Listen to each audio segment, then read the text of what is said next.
सरस्वती नमस्तुभ्यं वरदे कामरूपिणी विद्यारंभम करिष्यामि सिद्धिर्भवतु मे सदा। शिव शक्ति को कोटि कोटि प्रणाम। मेरे श्रोतागण, मैं आपको पंचम भाव के बारे में जानकारी दे रही हूँ कि पंचम भाव से आप क्या क्या देखते हैं। पंचम भाव कुंडली में आपकी कोई भी लग्न हो सकती है। यहाँ पे मैंने कर्क लग्न की कुंडली बना करके आपको पंचम भाव की स्थिति के बारे में जानकारी दे रही हूँ कि जो प्रथम भाव होता है उससे आप गिनेंगे तो पांचवा घर जो होता है वो आपका पंचम भाव होता है, वो पंचमेश होता है। वो आपकी विद्या, बुद्धि, संतान, प्रेम को दिखाता है। उसकी अच्छी स्थिति होगी तो आपकी संतान बुद्धिमान होगी, आपके प्रेम में धार होगा, आपको प्रेम आपका स्थायी होगा। पंचमेश का स्वामी कहाँ बैठे तो आपकी अच्छी संतान होगी। पंचमेश का स्वामी कहाँ बैठे तो आपकी पत्नी अच्छी होगी, आपका प्रेम स्थायी होगा, आपका जिससे आप प्रेम करते हैं वो प्रेम आपका स्थायी होगा। ये सब पंचम भाव की स्थिति से देखा जाता है। तो आज मैं आपको पंचम भाव की स्थिति के बारे में जानकारी दे रही हूँ कि आपका पंचम भाव अच्छा होगा तो आपका क्या क्या पक्ष आपका अच्छा होगा। आपकी कुंडली में पंचम भाव अच्छा है तो आपकी संतान अच्छी होगी। आपकी पंचम भाव का स्वामी आपका सप्तम भाव में होगा, दसम भाव में होगा, नवम भाव में होगा तो आपका जिससे आप प्रेम करते हैं उससे आप सच्चा प्रेम करते हैं। आपका जिससे आप प्रेम करते हैं तो आपका प्रेम विवाह में परिणित भी होगा और आपकी पत्नी आपके अनुकूल होगी, जिससे जीवन साथी जो भी आपका होगा। तो आज मैं पंचम भाव की स्थिति के बारे में जानकारी दे रही हूँ कि पंचम भाव का यहाँ स्वामी मंगल है। तो आपका कोई भी हो सकता है। यहाँ मैंने कर्क लग्न की कुंडली बनाई है तो पंचम भाव का स्वामी यदि प्रथम भाव में होगा तो यह स्वयं के व्यक्तित्व से आपकी पहचान होगी। आप ज्ञानवान होंगे, आपके व्यक्तित्व में ज्ञान झलकेगा, बुद्धिमान होंगे, संपत्तिवान होंगे आप। और पंचमेश यदि दूसरे भाव में बैठेगा, जैसे यहाँ पंचमेश मंगल यहाँ बैठ गया, ये पंचमेश का हुआ, ये मंगल यहाँ हुआ, यहाँ पे मंगल बैठा, कहीं पे ये मंगल बैठता चला जाएगा पंचम भाव का स्वामी, तो आपके जीवन में व्यक्तित्व में आपके ज्ञान प्रदर्शित होगा, ज्ञान होता रहेगा, ज्ञान दिखता रहेगा आपके जीवन में।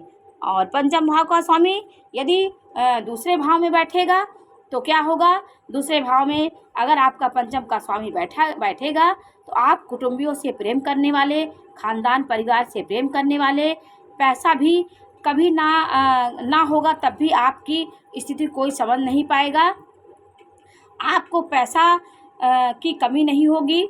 पंचमेश त्रिकोण है, ये दूसरे भाव में बैठेगा तो धन को आपको लक्ष्मी देगा, क्योंकि केंद्र स्थान लक्ष्मी होता है और त्रिकोण लक्ष्मी होता है और केंद्र नारायण होता है। तो ये लक्ष्मी स्थान है, इसका दूसरे भाव से संबंध हो जाएगा तो आपको पैसे की कमी आपके पास नहीं होगी। तृतीय भाव में होगा तो आप अच्छे परिश्रमी और अपने बुद्धि के पराक्रम से आप धन अर्जित करने वाले व्यक्ति होंगे।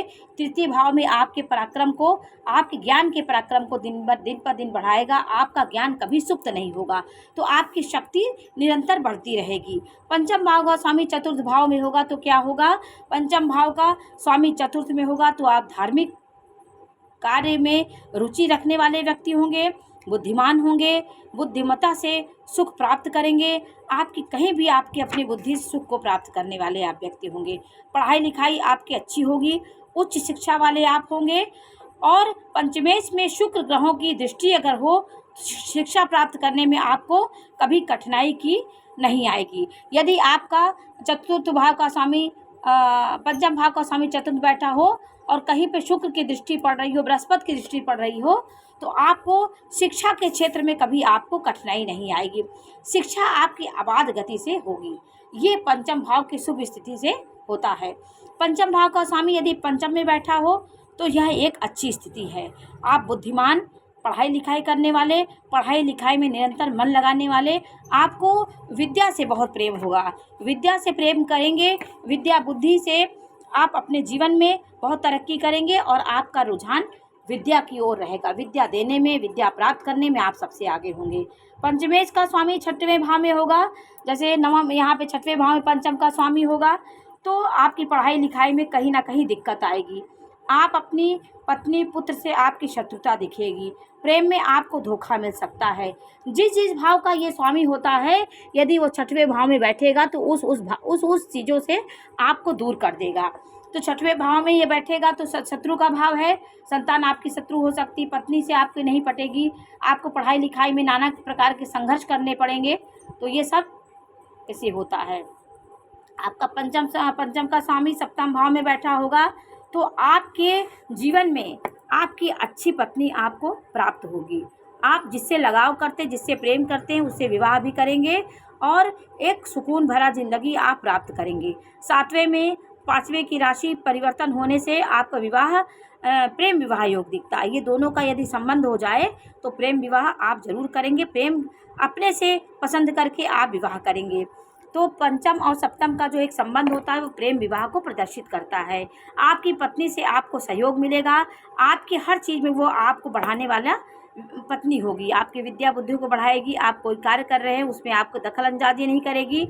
आपको सपोर्ट करने वाली आपकी पत्नी मिलेगी। और पंचम भाव का स्वामी अष्टम में बैठा हो तो यह रोगी संतान की सूचक होती है।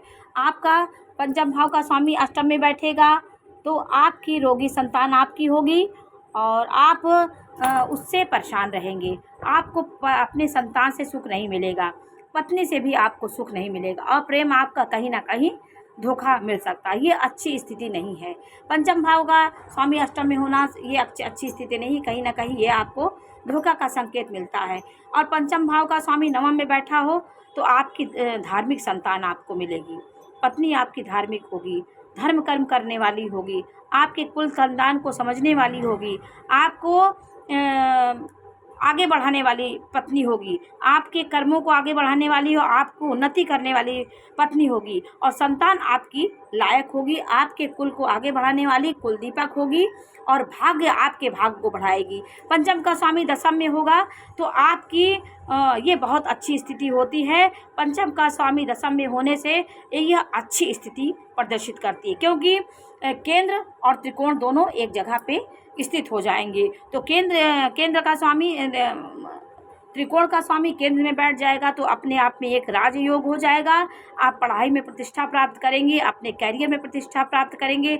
जहाँ पे आप आसीन होंगे, जिस जगह पे, वहाँ पे आपका बोलबाला होगा, आप वहाँ ख्याति प्राप्त करेंगे और वहाँ पे आप बॉस की तरह अपनी बुद्धि से बॉस बन सकते हैं। वहाँ पे पंचम का स्वामी एकादश में होगा तो आप अच्छी बुद्धि से लाभ प्राप्त करने वाले व्यक्ति होंगे और हर जगह आप अपनी बुद्धि से लाभ को प्राप्त करने वाले व्यक्ति होंगे। हर जगह आपको लाभ ही लाभ मिलेगा। तो पंचम के स्वामी लाभ में बैठेगा तो आपको लाभ हर जगह आपकी बुद्धि से लाभ मिलेगा। और पंचम भाव का स्वामी लाभ में बैठा हो, अशुभ ग्रहों की दृष्टि हो तो आप जहाँ खड़े होंगे वहाँ आपको लाभ की प्राप्ति होगी। आप अपने बोलने की कला से, अपने ज्ञान से लाभ प्राप्त करेंगे। 12वें में होगा पंचम का स्वामी तो पढ़ाई लिखाई में आपको बाहर जाना पड़ सकता है और पढ़ाई में रुकावट भी आ सकती है। बाहर जाके आप उन्नति कर सकते हैं। आपको पढ़ाई में भटकाव मिलेगा। आपकी एक जगह पढ़ाई नहीं होगी, पढ़ाई के लिए आपको जगह जगह भटकना पड़ेगा। तो पंचम का स्वामी इन स्थितियों में हो तो 12 भाव में आपको क्या फल मिलता है, इस बारे में मैं जानकारी दी। अब मैं आपको एक विशेष जानकारी दे रही हूँ कि पंचमेश यदि मेष राशि में होगा तो आपकी, जैसे पंचमेश का स्वामी मेष राशि में होगा 1 नंबर की राशि में, तो आपको पुत्र संतान आपको जरूर होगी। वृषभ राशि में होगा पंचम का स्वामी वृषभ राशि 2 नंबर की राशि में, तो पुत्री संतान आपकी जरूर होगी। मिथुन में होगा तो विख्यात संतान आपकी। पंचमेश यदि जैसे यहाँ मंगल पंचमेश है, वो 3 नंबर की राशि में होगा यहाँ पे, तो आपकी बहुत योग्य और बुद्धिमान आपकी संतान होगी और बुद्धिमान होगी और पुत्र या पुत्री जो भी होगा आपको नाम कमाएगी, आप उससे आपका प्रतिष्ठा बढ़ेगी। पंचमेश कन्या राशि में होगा तो पुत्री संतान आपकी पहली जरूर होगी। ये यहाँ पे पंचम का स्वामी कोई भी हो सकता है, मंगल बुध बृहस्पति शुक्र हो, तो कन्या राशि में होगा तो आपकी संतान पुत्री जरूर, आपकी पहली संतान पुत्री ही होगी। ये हमारे ज्योतिषियों ने बताया है। हमारे ज्योतिष जितने भी हमारे ज्ञानी लोग हैं वो इस तरह निष्कर्ष निकाल करके इसको संभावना प्रकट की है, ये 100% सही भी नहीं हो सकता है। तुला राशि में यदि आपकी पंचम भाव का स्वामी होगा तो धार्मिक बुद्धिमान संतान आपकी होगी, परोपकारी संतान आपकी होगी। यदि पंचम का स्वामी तुला में होगा तो आपके संतान आपकी बुद्धिमान, परोपकारी और सबको लेकर चलने वाली और जिम्मेदार संतान आपकी होगी। वृश्चिक राशि में यदि आपका पंचम भाव का स्वामी होगा वृश्चिक राशि में तो हिम्मत वाली आपकी संतान होगी। धनु में होगा तो बुद्धिमान संतान होगी। इसमें पंचमेश यदि 9वीं राशि में होगा तो आपकी पराक्रमी संतान आपकी होगी और बुद्धिमान होगी, लक्ष्य पे रहने वाली संतान आपकी होगी। तो और मकर में यदि पंचम का स्वामी होगा तो अच्छी संतान आपकी होगी। कुंभ में होगा तो संतान का सुख आपको कम मिल पाएगा, भाग्यशाली संतान होगी, बुद्धिमान होगी और अपने जीवन में आगे बढ़ने वाली संतान होगी। तो 12 भाव में और मीन राशि में होगी तो बुद्धिमान और संतान आपकी होगी। मीन राशि बृहस्पति की राशि होती है, बृहस्पति इसका कारक भी हो। पंचमेश यदि मीन राशि में होगा तो आपकी संतान बुद्धिमान होगी, आपके और पढ़ाई लिखाई मन लगाने वाली और आपके नाम को आगे बढ़ाने वाली संतान होगी। तो आज मैंने आपको पंचम भाव के बारे में जानकारी दी। पंचम भाव संतान, प्रेम, विद्या, बुद्धि और आपके करियर को दिखाता है। तो ये भाव अच्छा होगा तो आपका इन चीज़ों से आपको आपकी उन्नति होगी। तो 12 भाव में आपका कौन सा पक्ष बली है इसको आपको देखने की ज़रूरत है। आपका पंचम भाव बली है कि सुख भाव बली है, पत्नी भाव बली है। तो 12 भाव में आपके जीवन की पूरी संरचना इसमें आ जाती है। आपका कौन सा भाव अच्छा है, आपको क्या धरती पे प्राप्त हो रहा है, ये आपको कुंडली बताती है, आपके भाव बताते हैं आपका कौन सा भाव बली है। तो आज मैंने आपको पंचम भाव के बारे में जानकारी दी। जानकारी आपको कैसे लगी हमें अवश्य बताइए। चैनल को लाइक करिए, सब्सक्राइब करिए। मैं इसी प्रकार की जानकारी आपको देती रहूँगी। हर एक भाव के बारे में आपको मैं इसी प्रकार की जानकारी देती रहूँगी। नमस्कार।